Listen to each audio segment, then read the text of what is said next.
The democide Mao Zedong inflicted. Democide, the intentional killing of an unarmed or disarmed person by the government agents acting in their authoritative capacity and pursuant to government policy or high command, was a term coined by Professor Rudolf Rummel. This term accurately categorizes the mass murder created by Mao Zedong's government.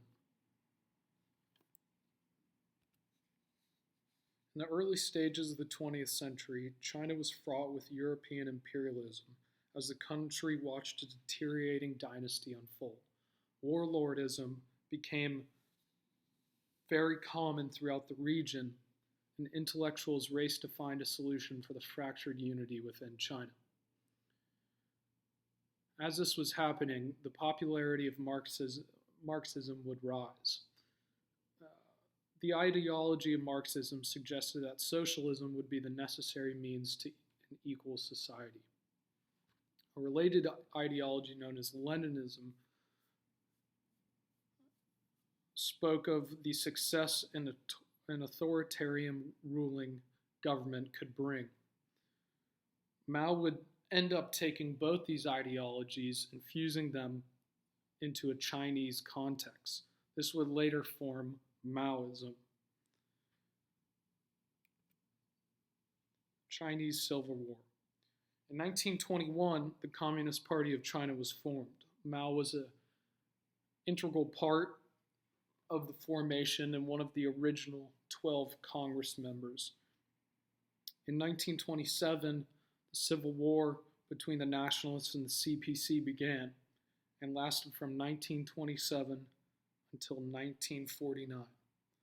What followed was a lengthy civil war between the CPC and KMT. Many of Mao's later policies were forged during this struggle. In January 1949, backed by the Soviet Union, Mao's Red Army defeated the KMT.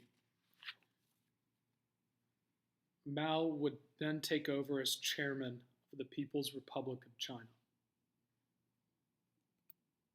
Mao reinforced the importance of the peasant people. His ideas of the masses were the foundation of Maoism. Described by Mao as the popular masses, Mao focused on using the peasant class to generate broad labor. This was evident in the Great Leap Forward. It was Mao's hope that focusing on industrial production would help lessen the need of assistance from the Soviet Union. In the Great Leap Forward, Mao placed particular emphasis on growing the industrial might of China while also increasing agricultural yields. Private land ownership ceased to exist and communes were created with factories or land for agricultural use. The human consequences of the Great Leap Forward were horrible.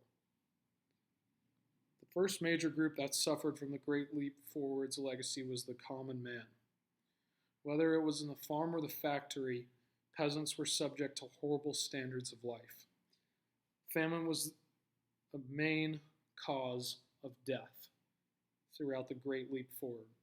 Between 1959 and 1960, the PRC would be a large exporter of grain to Africa and Cuba. Simultaneously, their citizens were dying exponentially.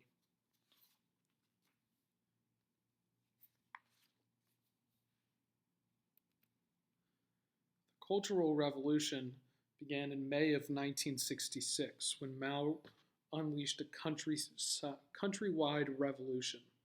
The revolution was a product of Mao's desire to regain his total control of the country. It was Mao's hope that this new campaign would strengthen Maoism while also eliminating anyone who opposed the government. Similar to previous years, propaganda rang loudly throughout the country. Propaganda speaking of rising up and revolting was seared into the minds of young people, setting their minds on a path of fulfilling Mao's destiny. Similar to the Great Leap Forward, the Cultural Revolution saw the death of millions as intellectuals, party officials, and government officials were persecuted, humiliated, led to suicide, and murdered rapidly throughout the 1970s. The lasting effect of Mao's legacy can still be felt today in China's authoritarian ruling of the country.